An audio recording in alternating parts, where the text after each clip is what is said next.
As a group leader आपको क्या क्या रिस्पॉन्सिबिलिटी निभानी पड़ती है? यहाँ पे ऑब्ज़र्व करने के लिए हमारे जो टीचर्स हैं डिपार्टमेंट के, वो लगातार आते हैं या नहीं? सबसे पहले मैं बदलाव यहाँ जो लाना चाहता हूँ, यहाँ के छात्रों में थोड़ा अनुशासन वो सिखाना चाहता हूँ और उनके जो वेशभूषा है वो थोड़ा सुधारना चाहता हूँ। पर्याप्त आहार, मांसाहारी आहार या शाकाहारी आहार। आप सभी का school of education HNBGU Garhwal विश्वविद्यालय के चैनल पर मैं गौरव वर्मा स्वागत करता हूं। हम स्कूल ऑफ एजुकेशन से B.Ed कोर्स कर रहे हैं और इस कोर्स में हमारी इंटर्नशिप होती है और इसी वजह से आज हम एक गवर्नमेंट स्कूल में आए हैं और मेरे साथ अभी कुछ मेरे साथी खड़े हैं जो इंटर्नशिप कर रहे हैं। तो सबसे पहले इनके बारे में पूछते हैं। तो सर, आपका नाम क्या है? नमस्कार, मेरा नाम विकास चंद्र है और मैं B.Ed तृतीय सत्र का सेमेस्टर का छात्र हूँ HNBGU Garhwal university B.Ed department से। ठीक है, आपका नाम क्या है सर? सर, मेरा नाम शिवम उनियाल है और मैं B.Ed थर्ड सेम का स्टूडेंट हूँ HNB गढ़वाल यूनिवर्सिटी। मैं Avinash Kumar, B.Ed department third semester HNB Garhwal university. मैं हिमांशु गिरी HNB Garhwal university Birla campus से B.Ed तृतीय सेम का छात्र हूँ। मैं Amit Negi, B.Ed third same HNBGU Srinagar Garhwal से। अच्छा, तो जब हम B.Ed करते हैं तो कुछ हम अपने सब्जेक्ट्स भी चूज़ करते हैं, तो आप लोग के सब्जेक्ट कौन कौन से हैं? सर, मेरा जो सब्जेक्ट है वो पेडागोजी ऑफ इंग्लिश है और SST है उसके साथ। आपका? सर, शिवम? मेरा पेडागोजी ऑफ साइंस, इसमें फिजिकल साइंस है और बायोलॉजिकल साइंस है। अविनाश? मेरा पेडागोजी ऑफ इंग्लिश और pedagogy of social studies. Himanshu? मेरा पेडागोजी सब्जेक्ट फिजिकल साइंस और मैथमेटिक्स है। अमित सर? मेरा पेडागोजी सब्जेक्ट है हिंदी और SST। ठीक है, तो जब हम इंटर्नशिप करते हैं तो सबसे पहले तो उससे पहले आप ये बताइए कि आप कौन से स्कूल में इंटर्नशिप ले रहे हैं? सर, इस समय हम लोग राजकीय उच्चतर माध्यमिक विद्यालय श्रीकोट गंगा नाली में है और यहाँ पे जो हमारा जो 3 महीने का जो हमारी इंटर्नशिप प्रोग्राम होती है वो इस स्कूल में चलाया जा रहा है। ठीक है, तो मेरे कुछ आपसे सवाल हैं और सबसे पहला सवाल मेरा शिवम उनियाल जी से है कि इंटर्नशिप प्रोग्राम के तहत आपको फील्ड टीचिंग में कैसा अनुभव हो रहा है? सर, अच्छा लग रहा है। आज तक तो हम एक एज अ स्टूडेंट पढ़ रहे थे, लेकिन फील्ड टीचिंग में हमको एक एज अ टीचर की हमें एक रिस्पॉन्सिबिलिटी मिलती है जिसमें हमें एज अ टीचर पढ़ाना होता है। तो इसमें हमें एक टीचर की क्या भूमिका है, इसमें शिक्षक को क्या क्या समस्या है और शिक्षक किस प्रकार से एक छात्रों की समस्याओं को किस प्रकार से दूर कर सकता है, तो यह हमें अनुभव करने का मौका मिलता है फील्ड टीचिंग में। ठीक है, तो हिमांशु जी, मेरा अगला सवाल आपसे है। जब हम सेकंड सेमेस्टर में माइक्रो टीचिंग कर रहे थे, सीख रहे थे वहाँ पे, तो हम उस दौरान TLM का भी यूज़ कर रहे थे। तो क्या जब आप स्कूल में आ रखे हैं तो आप यहाँ पे TLM का यूज़ कर रहे हैं? थोड़ा TLM के बारे में बताइए। यस सर, हम यहाँ फील्ड टीचिंग में TLM का भी इस्तेमाल कर रहे हैं। TLM के ही माध्यम से हम TLM के अंतर्गत जैसे चार्ट वगैरह और वर्किंग मॉडल ये सब आते हैं और इससे विद्यार्थी अच्छी तरह से जिस चीज़ के बारे में हम उसे पढ़ा रहे हैं वो उसे अच्छी तरह से समझ सकता है। तो इसलिए हम TLM का भी यूज़ कर रहे हैं सर। तो यहाँ भी कर रहे हैं आप TLM का यूज़? यहाँ भी कर रहे हैं। ठीक है, और अगला सवाल मेरा अमित नेगी जी से है कि यहाँ के जो अध्यापक हैं उनसे आपको कैसा सहयोग मिल रहा है? जी सर, यहाँ हमें क्लासेस प्रॉपर मिल रही हैं और हम पूरी क्लासेस ले रहे हैं।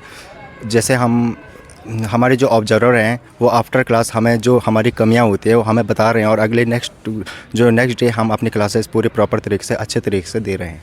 ठीक है, धन्यवाद। और अविनाश जी, पहले आप एक स्टूडेंट थे और आप प्यूपल टीचर बन गए हैं, तो काफ़ी अंतर आ गया उसमें, तो वो कैसा अनुभव कर रहे हैं एक स्टूडेंट से प्यूपल्स टीचर बनने तक? वैसे तो एक अध्यापक जीवन पर्यंत एक विद्यार्थी ही होता है और हमें हमेशा अध्ययन कराने के बच्चों को पढ़ाने के लिए हमें खुद भी पढ़ना होता है, चीज़ों को पहले सीखना होता है ताकि हम बेहतर तरीके से बच्चों को बता सकें।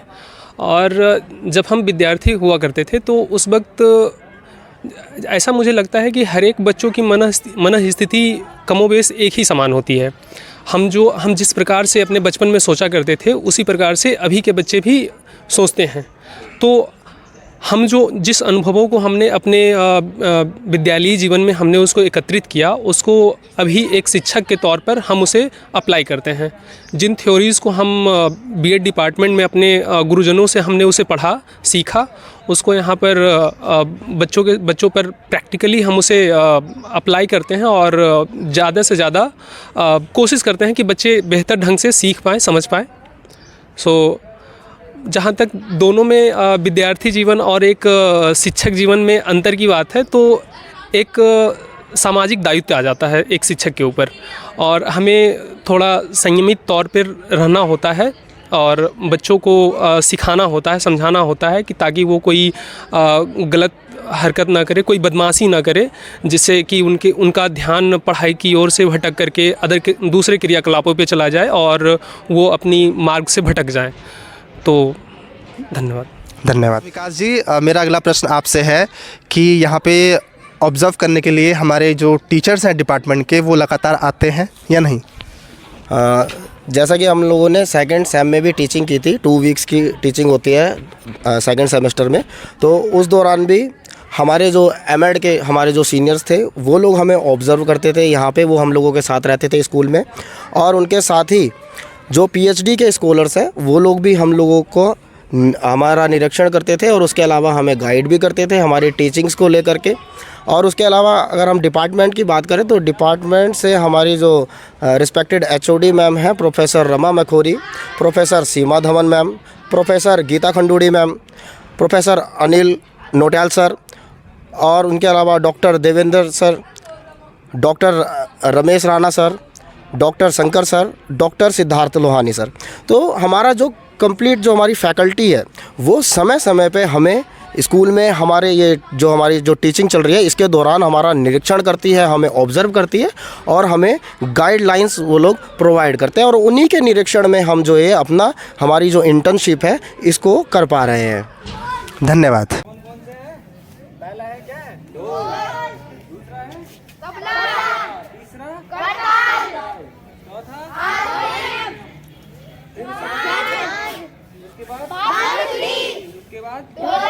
तो साथियों भी मेरे साथ कुछ और पीपल्स टीचर हैं और साथ में ये लोग ग्रुप लीडर भी हैं, तो उनसे बात करते हैं। मैम आपका नाम क्या है? मेरा नाम निधि रौथाण है। और सर आपका नाम? मेरा नाम अजय सिंह है। तो एज अ ग्रुप लीडर आपको क्या क्या रिस्पॉन्सिबिलिटी निभानी पड़ती है? एज अ ग्रुप लीडर सबसे पहले तो हमें यहाँ पे अटेंडेंस लेनी होती है सुबह आके, जितने भी बच्चे हम यहाँ पे आ रखे हैं पीपल टीचर्स सबकी, और उसे डिपार्टमेंट को फॉरवर्ड करना होता है। दूसरा, फिर यहाँ के जो भी लीव में गए हैं हमारे पीपल टीचर्स साथी, उनकी अरेंजमेंट करनी होती है। जो क्लासेस वो पढ़ा रहे हैं वहाँ पे कोई खाली ना हो, वहाँ अरेंजमेंट करनी होती है। फिर और कौन सी एक्टिविटीज़ करनी पड़ती है आपको एज ए ग्रुप लीडर? एक ग्रुप लीडर होने के नाते हमें बहुत सी एक्टिविटी करनी पड़ती है। जैसे भी अगर हमारे डिपार्टमेंट से कुछ भी इन्फॉर्मेशन होती है तो मैं यहाँ पर जितने भी पीपल टीचर हैं उनको ये इन्फॉर्मेशन शेयर करनी पड़ती है कि क्या कहा गया, आगे से क्या ऑर्डर है, और यहाँ की जो बच्चों की जो भी समस्या है हमारे पीपल टीचर की, वो हमें डिपार्टमेंट को भेजनी पड़ती है कि ये समस्या हमको, इन समस्या का दिक्कत हो रही है, उनका समाधान कैसे हो। जैसे कहा जाए कि आप एक लिंक हैं जो डिपार्टमेंट ऑफ एजुकेशन और इस स्कूल के बीच में है। जी यही है, हम एक लिंक की भांति काम करते हैं। ठीक है, थैंक यू। कुपोषण से बचने का मुख्य उपाय है, तो 4 ऑप्शन है: संतुलित आहार, पर्याप्त मात्रा में आहार, मांसाहारी आहार या तो साथियों मेरे साथ अभी कुछ अन्य पीपल्स टीचर्स हैं। तो सर आपका नाम क्या है? प्रदीप सिंह। मैम आपका? निधि रौथाण। सर? जितेंद्र सिंह राउत। गौरव जी, मेरा नाम शुभम चंद्र है। तो प्रदीप जी, आपको कौन कौन से पेडागोजी सब्जेक्ट मिले हुए हैं? सर मुझे नाइन्थ में मैथ्स का सब्जेक्ट मिला है और 6th में साइंस का सब्जेक्ट मिला है। मैम? मुझे 6th में मैथ्स पढ़ाने के लिए मिली है और मैं 9th में साइंस पढ़ा रही हूँ। मुझे 9th में हिंदी मिली है और तो 6th में भी हिंदी मिली है। सर मेरा पेडागोजिकल सब्जेक्ट साइंस है, तो मैं 8th में फिजिकल साइंस पढ़ा लेता हूँ और 7th में बायोलॉजिकल साइंस पढ़ा लेता हूँ। शुभम चंद्र जी, मेरा आपसे सवाल है कि आपको ऐसे स्कूल में क्या क्या एक्टिविटीज़ करवानी पड़ती है? देखिए गौरव जी, जब भी हम स्कूल में एंटर करते हैं तो जो भी एक रेगुलर टीचर की जो जिम्मेदारियां हो चाहे उनकी, और जो भी वो बच्चों को जो भी एक्टिविटी करवाते हैं वो सब हमें करानी पड़ती है। जैसे चाहे वो आप प्रार्थना से ले लो, चाहे उनकी अटेंडेंस से ले लो, चाहे आप पढ़ाने से ले लो, और चाहे जो अदर जो को करिकुलर एक्टिविटीज़ होती हैं उन बच्चों की, वो सभी जिम्मेदारी यहाँ पे जो 3 महीने की हमारी इंटर्नशिप है उसमें हम ही पे है। तो ये है कि हम सब जो है बच्चों के जितने भी क्रियाकलाप हैं वो सब हम ही अरेंज करवाते हैं। तो आप ऐसे मतलब क्लास करा के घर चले जाते हैं, फिर आपको पूरा डे रहना पड़ता है यहाँ नहीं पे? सर, जैसा मैंने बताया ना अभी आपको कि एज अ रेगुलर टीचर तो हमें भी चाहे जैसे यहाँ पे स्कूल का जो टाइमिंग है वो सुबह 9 बजे बच्चे इंटर कर लेते हैं, 9:15 पे उनकी जो प्रार्थना है वो स्टार्ट हो जाती है और यहाँ से लेकर 3:30 बजे तक हम स्कूल में ही रहते हैं। ठीक है। तो जितेंद्र जी, मेरा सवाल आपसे है कि जब भी हम कुछ पढ़ाने जाते हैं तो एक हम लेसन प्लान बनाते हैं, तो उस लेसन के प्लान के बारे में आप कुछ बताएंगे? जी, लेसन प्लान दरअसल ये होता है कि जिसमें हम कि अगले दिन हम क्लास में क्या प्रेजेंट करने वाले उस पर रिलेटेड बनाया जाता है। जैसे कि हमारा कोई टॉपिक है उससे रिलेटेड हम साथ शाम को लेसन प्लान में एक क्रमबद्ध तरीके से बनाते हैं कि स्टडी किस हिसाब से बच्चे को करवानी, कब कहाँ क्वेश्चन पूछना, कौन सी विधि से पढ़ाना, या कहीं अगर चार्ट का उपयोग होता तो हमें चार्ट का उपयोग करते थे, इसी हिसाब से होता सर। ठीक है। निधि जी, अभी हम कॉलेज के एनवायरनमेंट में थे और अब हम स्कूल के एनवायरनमेंट में आ गए हैं, तो आप क्या फ़र्क देखती हैं स्कूल के एनवायरनमेंट में? कॉलेज में एक्चुअली हम स्टूडेंट रहते हैं और यहाँ आके हमें एकदम से पीपल टीचर बनना है। जो एक टीचर करता है, जिनमें उनकी क्लासेस होती हैं, जो भी एक्स्ट्रा करिकुलर एक्टिविटीज़ होती है वो सब भी करनी पड़ती हैं यहाँ पे, और इससे हमें बहुत कुछ सीखने को भी मिलता है।